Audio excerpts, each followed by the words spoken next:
Hello, everyone. I'm so excited to have a new episode with a total powerhouse CEO and entrepreneur, Marrin Costello. And her entrepreneur journey began at the age of 10 after falling in love with the art of jewelry making. Just 2 decades later, Costello has built a luxury lifestyle brand that has been featured in Vogue, Huffington Post, and Who, What, Where, amongst others, and whose collection can be found in over 100 retailers nationwide. The byproduct to creating a successful company and internationally recognized business, having the experience, knowledge, and foundation to support other companies, brands, and entrepreneurs alike finding their own respective success. And while Marin Casello team, currently headquartered in Tampa, travels the globe connecting with the MC community, building lasting relationships with clients, and collaborating with other like minded thought leaders and brands through excellence and transparency. The Marin Costello brand is centered on a mission to deliver results and exceed customer expectations. Wow, what a amazing, amazing story. I'm so excited to have you here. I'm so excited to be here, and if any of our listeners are confused and are like, "Wait, what does she do?" Same, honestly. We wear so many hats that this has been a really interesting journey, so I know Olivia's gonna take us through the whole thing. And I know you talk to, aspiring entrepreneurs every day, and I really want to dig into your story, but, can you take us back to like that 0 to 1 journey, like getting it off the ground? Because I know it has not been a walk in the park for you. Totally. So, my journey is unique in that this is a hobby from when I was a kid. So, there was a good from ages 7 to 18, it was a glorified hobby of sorts, right? A hobby and then a glorified hobby. My aunt gave me a bead kit. I fell in love with the craft, and anything I could get my hands on that resembled string and beads, I would make something from it. And eventually, when I was, about 10 years old, I started selling my pieces at craft fairs. So I sold them for less than what the product even cost, but I loved the craft. I love making people feel good. I love the exchange of commerce. It was just something that was so innate and so ingrained in my blood. I come from a long line of entrepreneurs. So that lasted for pretty much my entire childhood. And then early adulthood, my pieces were featured on, American Idol. At the time, that was the helm of American Idol. At some point, I know that listeners are gonna listen to this and be like, "What is that? Like, what's American Idol?" But at the time, it was, like, the show on TV. And still in that era, when you had your name in print or on TV, it was essentially the equivalent of going viral, but with longevity. It wasn't just a moment in time. It gave you a lot of notoriety and a lot of attention for a long time. The attention span of consumers back then was a lot longer than it is now. Now it's a couple seconds and then you've lost someone's attention. That's So, so true.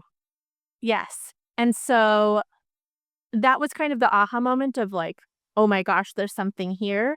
I was in college at that point. I got a business license that was a sole proprietorship, because there's different levels to obviously of what kind of business you're going to, register, but I wanted to still finish college, I wanted to still get a job.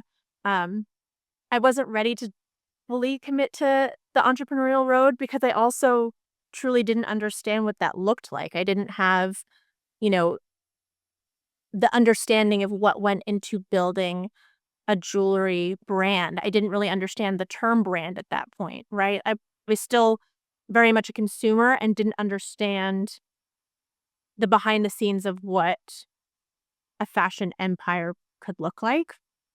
So I got a job in fashion show event production, just happened to come through a mutual friend, and it was something that I could pick up immediately and something that I was decent at. So that was my introduction into a proper fashion company, like what brands do, what marketing looks like, what events look like, what activations look like. And it really helped me understand the emotional and experiential aspect of brands and of fashion specifically. And I did that for a few years. And then there was a point in time where I was running the jewelry business not necessarily as a business, but it was gaining so much traction, and I was also doing my fashion show, event production full time, so I was doing 2 full-time jobs, and I thought, "Okay, I'm definitely reaching burnout if I haven't already. I need to choose one." So I initially chose the fashion show event production, and my boss at the time said, I'm happy to give you a, um, a promotion, but are you sure you wanna do this? Because you're doing this other thing and you're not even like you're like 1 foot in and this thing is, like, taking off. So, basically, that was the biggest gift in the long run. At the time, it felt like a heartbreak. It was, like, worse than any heartbreak I'd ever felt, because I loved my job and I was really good at it. So, I went all in with the jewelry business. I would then was full send solopreneur, um, and eventually, within a year, hired my first, employee, and then it's just kind of been a journey from there, asking myself what products are working, what products don't. You and I spoke, committing to eating top ramen at any point in time because of the inflection of buying patterns and Yeah. deciding, do I want to do e-commerce? Do I want to do wholesale? Do I like one over the other? Can we do both? How far can I push myself? And how hard can I work? And what can I delegate that isn't going to make the business suffer but thrive? So, going from there, that moment in 2018 to going all in with this business and now having, upward of 15 employees and, in a year's time, we'll have 18 wholesale showrooms, which means we'll have 150 sales reps. And where the bio that you read was actually, it's quite vintage. We're in almost 500 stores across the states. Wow. So, um, yeah, it's Um, been an interesting journey. And I think that ultimately, entrepreneurship has been the biggest gift of self-development that I could ever ask for. It requires you to understand things about yourself and come to terms with things about yourself and be so honest with yourself because business is binary. Like, you either win or you lose, and there's no gray area. Like, you're either doing it or you're not. Um, and that in this world where, we're so as a culture, and I think it's so beautiful. We are so sensitive and hyper aware and self aware as a culture, but business doesn't really care about that. Can you use your emotions as tools within business? Yes. But if the business isn't working, then it's not working. So it's been a really grueling, beautiful journey. Um, wow. and it's super cliche, but there's truth in the cliches. I mean, I feel like I'm just getting started when I've been at this for decades and decades, but I think if you talk to any entrepreneur who is committed to the long-term journey or their legacy, that is what they will tell you. I mean, you will look at some folks and be like, "Wow, they've made it," and they'll be like, "No, heck no, I'm just getting started."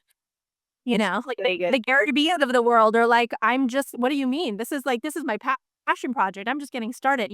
So I think that also implementing that childlike element to entrepreneurship of understanding that when you're in the trenches and when you're growing, you're only gonna grow more if you continue to commit to the journey. Wow, Mirren, so much to unpack there. I just want to say something because I think it's become harder to make it because it's so expensive, the cost of living, and people are worried about not making money. And just like seeing you and I have something in common that now it tells me why we're so aligned because it's like a level of commitment and devotion where it's like you burn the boats, you're like, whatever it takes, right? And, even if I've got to sell my house, I got to do what I got to do. I'm all in on the mission. And I think that level of commitment and devotion to anything is so rare in today's culture. So, thinking about like we were talking about this earlier, like the amount of risk it takes to really start a product business. I know there's like all kinds of ways you could do it where you don't have to pay the money up front, drop shipping, but you really like owned your product. So like what really gave you the risk tolerance? Cause like you seem like a creative to me, like not somebody that can carry a ton of pressure. That is the highest of compliments. There's a lot of pressure all the time. Um,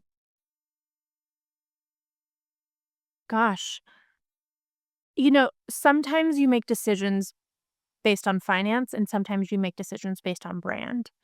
And I like to think that I make decisions based on both. Um, and it's interesting because I think if I were to have developed a product that were separate of me, like an alias product with this alias name, it'd be a lot easier to still a very, very difficult journey, but it would be a lot easier to just refine that product over and over and over. The difference between what I ended up doing just kind of as a happy accident versus that is that my name is my brand. It's an eponymous company. So I am the face of the brand. My name is on everything. So my personal development is directly related to the development of the company and the development of the product. So it has just been this insane relationship between self and company that has led me to make those decisions because a lot of times I could, especially in my earlier years, now we have, a lot of different systems and, it takes one small change of a jump ring, for example, or one small change of a product title. Well, that means that all of these different elements have to be changed across the company. It's not just me handling that, you know, back in the day. It was just like one quick change. But if I need to change the product title, for example, I need to tell my operations director. She needs to change it on all the platforms. I need to tell my creative director. She needs to change it on all the collateral. I need to tell all of my, dozens of sales reps. I need to change the price tags on our product in the store versus online. So all that to say, um it's just been a happy accident and a happy experiment, right? Like you make decisions and sometimes they work and then you make them and sometimes they don't. And so, as a business owner and as a human, when you make decisions and maybe there's a little voice thing like, I don't know if you should do that. And then it blows up later in your face. Well, that you should have listened to that. And similarly, if you're looking at, your P&L and you're going, we don't have enough money to make payroll, but we have all of this money coming in 2 months. Is it worth it for me to take this high risk loan? Sometimes the answer is yes. Mhm. You know? Sometimes it's survivalist and sometimes it's really thought out, but for me, I mean, this is a self-funded business. I don't have any other investors, I don't have any partners. This has been my life's work. So, Oh. for better or for worse, all the decisions fall on me and um, you know, all of the problems are effectively mine, right? Like, I own all of them, and I think that when you can get to a place of everything is my fault Yeah. in the best way, um, it's very, it makes you get real close to Jesus. It also makes you, a stronger force. So it'll bring you to your highest of highs and your lowest of lows, and I think making those decisions and really take an inventory of how those decisions make you feel and what the results of them are, um, they will help you build the muscle to make better decisions later. That was a very long-winded answer, but I hope I got to the answer. You're very powerful and extremely just n I'm just blown away, right? Like, you're like a unicorn, right? So, you remind me a lot of, myself in some ways because 'cause you're like a creative, but you're a creative that knows a P&L and can carry a lot of pressure and deal with operational excellence, like, that's just so rare, so I'm just curious, like, 'cause there's a lot of creatives out there that struggle to get practical, right? And you've found that balance of this, I mean, we can call it feminine and masculine energy, but it's like you're really solid. So, how did you get so focused on balancing the creative you come from a creative background, right? But you're really a powerhouse production of product and profitably doing so. So, how did you build this identity? So I wrote down practical creative before you said the word practical, so we are definitely connected. There's definitely a practicality to what I do, right? Because if I were to just design a collection that were just for me, tomorrow it would probably look a lot different than what the collection looks like now. The collection now is what has the market told me that they love, that they keep buying, that if we remove from the collection, like we would be, leaving so much money on the table or it would negatively affect one of our retailers because that's their customer's favorite product. Um, I definitely am a creative. I love beautiful things, but there's no ego attached to it. And I think as a creative, when you are able to have your creativity and still find your joy in it, but also not be attached to other people's opinions of you or your product, I think the two can coexist. It is when, and I've been there, it is when you attach all of your work and your creativity to what other people decide they like, Mhm, because art is subjective, right? So that's why I say there's a lot of narrative now going around because being an entrepreneur is very cool and hip and everyone thinks that they wanna be an entrepreneur. That's great. I think that everyone should try it if that is what they're called to do.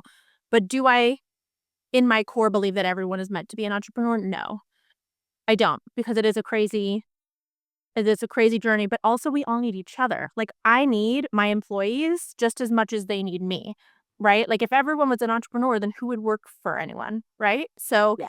there's value in every single position that we all hold across the board. That's the first concept. Um, and I just think that, you know, I kinda lost my train of thought here because 'cause I'm going on so many, like, different tangents, but when you're able to find joy outside of just doing the thing that you're making money from, I think that that can save you from having so much identity and pressure encapsulated in the thing that you're getting paid to do. And I say that because that happened to me many, many, many times. I would wrap my identity, my former self would wrap my identity in the success of the business because all of my joy, like my hobby was jewelry, right? Now I have other hobbies and other things that bring me joy. So it's a little bit more, and I hate the word balance, but it's a little bit more in flow because everyone's day looks different. Like I love working, I really do. I love achieving excellence. And I have the luxury of not having a significant other or a child or a pet or a house plant that require other responsibility from me because I want to pour all of my eggs into this basket. It's very high risk, it's very high reward. It's not for everyone, but this is what gives me life. Separately, I believe that everyone should get paid for what they're good at, not necessarily what they're passionate about. My world just happens to be a little bit more of a mixture of the two, but I think that we should be able to be passionate about things, find joy from things, like untouchable joy, right? If something is so good for your soul, maybe leave that where it is, right? Because that is so precious and that is so from God that maybe you don't need to add the other pressure of having employees or, trying to like run a spreadsheet or, and all of the other pressures that come with running a business. Maybe that's just supposed to be protected and that's just between you and God. And maybe there's something else that you're really, really good at that, like, I mean, I joke that I ran my entire business on PowerPoint. Like, I did not learn how to use InDesign or any of the design platforms. I don't know how to edit a photo. So when I hired my best friend, who is now my creative director of the company, she came in and the joke is like, "Oh, are you gonna do that on PowerPoint?" Because she can, create all of these things. She can create a beautiful deck in 10 minutes that would have taken me like 10 days, maybe, to do a fraction of what she can do. That is what she can do that in her sleep. That is her gift, right? So, she should be getting paid for the thing that is she's so good at and that's come so easy to her. For me to ask her to go into, like, a room with a million people and make friends with everyone and sell your product, she would freeze. I can do that with I can do that blindfolded, no problem. So, understanding what you're good at, that's what you should get paid for. Understanding what you're passionate about, that should maybe just be something that brings you joy.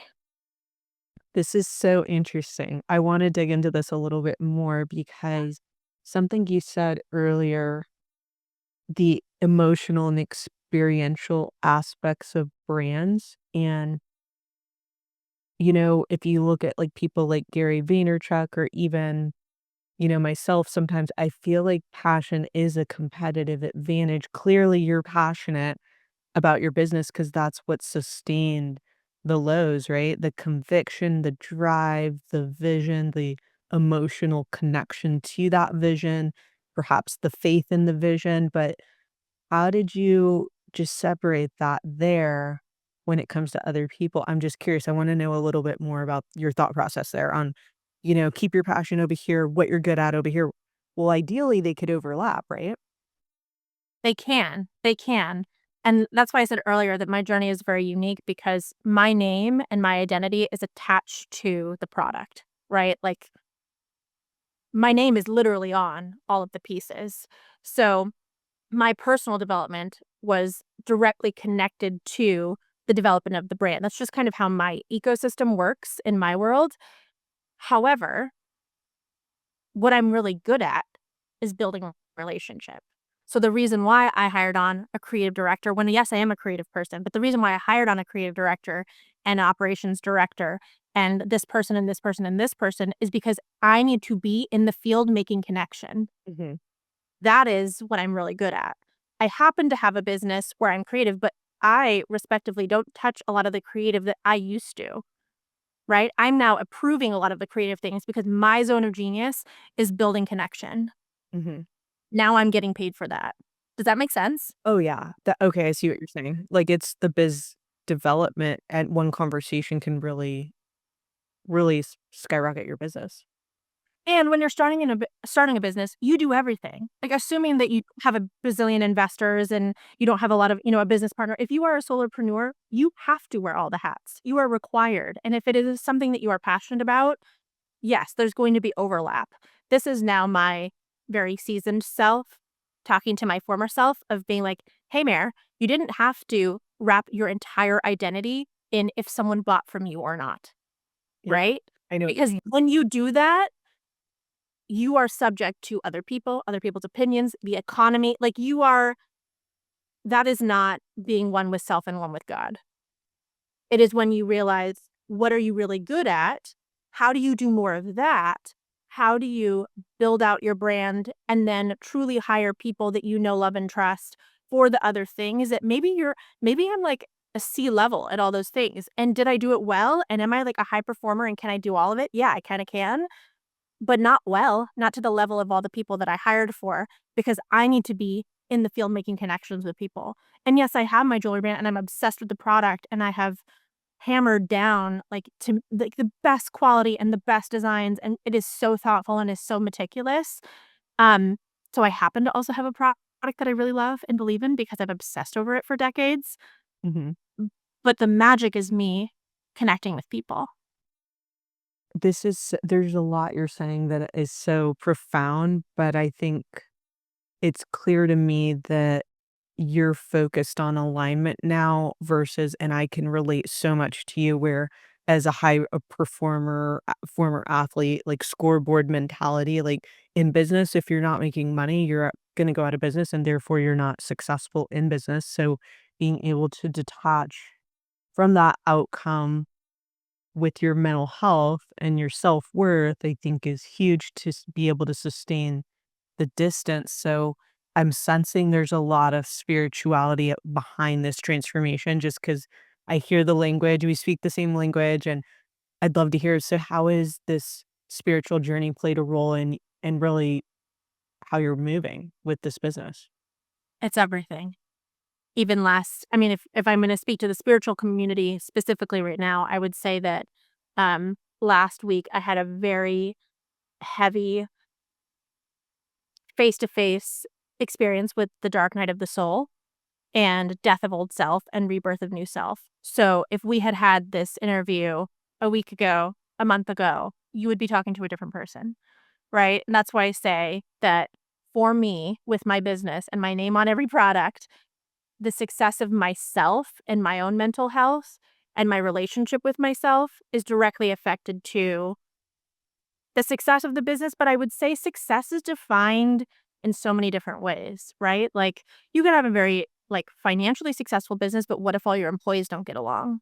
You can have a very financially successful business, but what if you don't have clarity? What if you don't actually really like the product? What if you know that everyone's gonna, buy this, hot product right now, and then they're gonna realize, "Oh, this sucks," and they're not gonna become repeat customers. What are you building? For me, success is legacy, it is longevity, it is how do I make the interaction either with me or with the product memorable for everyone, right? Like, to me, that is success. So, am I answering your question? I feel like you asked questions and I, like, go on all these tangents and then I'm like, "Where were we?" No, I love the passion, I love the energy, I'm tracking, I'm with you. Yeah, and just, this necklace I'm wearing, if you guys are seeing this on video, is from Marrin, and it is really high quality stuff, so it's clearly, like, incredible, and we're both wearing it right here, this chain that's awesome. But, okay, so let's go back to this. The spiritual element. Yeah, the dark night of the soul, and I mean, I feel like you have to go through so many ego deaths, I don't even like to call it that, but because the next level requires a new version of you, and it requires you to leave old versions behind, so, like, when you're moving through those, is it usually, and for me, I think we've both gone through when I went through a really tough squeeze with, like, banks freezing my money and crazy stuff that required me to have to get out a business loan, and so I know you can relate to that, and when you're squeezed financially, it forces you to reach another level of strength and conviction, right? But for you, like, does that typically happen, like, when there's a rough patch and it's, like, reflected in the business when your internal, like, chaos is going on? A little bit of both, right? Yeah. It's either I believe that everything is spiritually guided, so I know that when things are happening, that there is always a reason, and I might not know that right now, so I'm constantly auditing and asking myself questions like, "Am I supposed to be still doing this? Do I fold? Like, is this person good in my business? Is it not?" I'm constantly asking questions and also truly no, the harder that I resist the proverbial work, the harder the lessons are. Like, what the business has gone through and the brand has gone through in terms of, you know, surviving 2 hurricanes this year, effectively closing the business for a month, moving our fulfillment center from Tampa to Dallas, all in about 2 weeks. Wow. Um, all of those changes with all of the employees and making sure that all of the logistics are maintaining, themselves, and that I'm also maintaining morale of my staff, that I'm not losing anyone. I mean, it is a lot to navigate. The only thing that has kept me going is my faith, because that is when we die, that's all we have. So, my relationship with God has gotten stronger over the years because it's become harder and I've been tested more. And truly the only thing I'm gonna start crying. The only thing that has kept me going is God.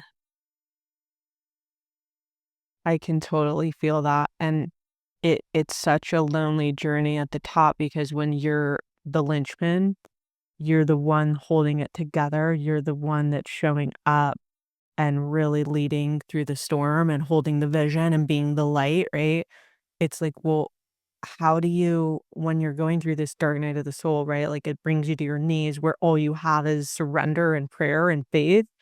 Like, how do you get yourself fulfilled? Like, how do you support yourself through it? How do you move through that? And you have to have your tribe, right? Like, yes, it is lonely because you are party of one. Um, but I know that my experience is that because I'm a good person and I come from a good place and I'm not interested in like get rich quick and I do right by myself and others 100% of the time to the best of my ability, I know that at the end of the day, like, everything is happening for me and not to me, and so on those lonely days, it is when you're having those conversations with yourself and with God and asking for help, and also demanding from God, like, "Show me a sign," you know? A lot of times, the spiritual world can't intervene unless you ask them. So, I think oftentimes, especially in the entrepreneurial world, we think that we're God, and we think that the more we do this, or the more we do this, or the less we do this, or whatever, then these things will happen. I don't think that we should be lazy, and I think that we should be working our butts off. And I think that there are seasons of more work than others, right? And without God, we have nothing. Mhm. So that could mean a lot of different things to different people. Um, but I know the more that I lean into my oneness with self, my relationship with self, understanding that I'm like one little baby ant on this ant farm that we call Earth, right? The more that I understand that there are forces bigger than me and that they're there to help me and that I'm not supposed to be God, then I can surrender that role and allow the miracles to happen. Because the only way for me personally to receive and recognize the miracles is if I believe that they're there, because I've seen them happen before. Wow, you have such a resilient spirit and mindset. So I'm very much in awe of you. Thank you so much for sharing that. What question did I not ask that you wish I would have asked? Not necessarily a question, but it's super interesting that you say that I'm resilient. It is a byproduct of trauma. Mm, So I also know that we all have trauma and we all have hard things, right? And everyone's heart is hard. And so I also think that there's magic in understanding what your trauma is and understanding what your hardships are and making those work for you. Because the only reason why this business is self-funded and why I'm on my own is because I was told that I wasn't going to get support, right? So I have from the beginning been the sole responsibility of the brand for better or for worse. So, and at the end of the day, I would rather it be my fault than somebody else's, personally, even if that means I have to downsize or I'm humbled by I mean, I lived in LA for 14 years and I drove very humble cars when I was in LA. There's a lot of people that keep up with the Joneses, right? yeah, I'm okay, you know, eating top ramen. Like, I know that there will be times where I have to squeeze things because the company needs certain things, and I'm okay with that. Um I've done it before and I know that I can do it again. I also believe that every single challenge that we face and every single thing that we overcome is preparing us for the next thing. If I hadn't experienced the craziness of COVID, I wouldn't have been able to move my business to Tampa and make it explode. I wouldn't be able to move that business from Tampa to Dallas.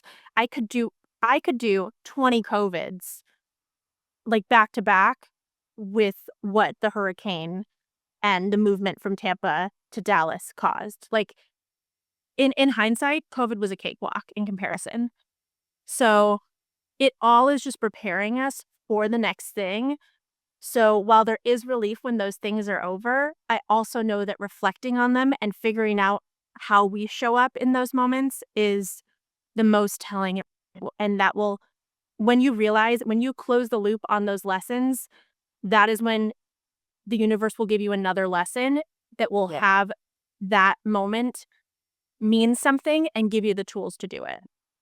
I love Otherwise you're gonna keep getting the same problem over and over. I I can intuitively, I knew you've been through it just because you don't get that kind of reframe on the moment, like, "It's happening for me," right? Like, and I totally can relate to that because I always just say, "It's God building the vessel to build my dream. This is the next level. It's happening," right? So it's just like, that's what you have to do to get the energy to sustain in the faith, so thank you so much. It's been, like I'm in total awe of you. You are a total inspiration. Thank you so much for being here. Oh my gosh, thank you for having me.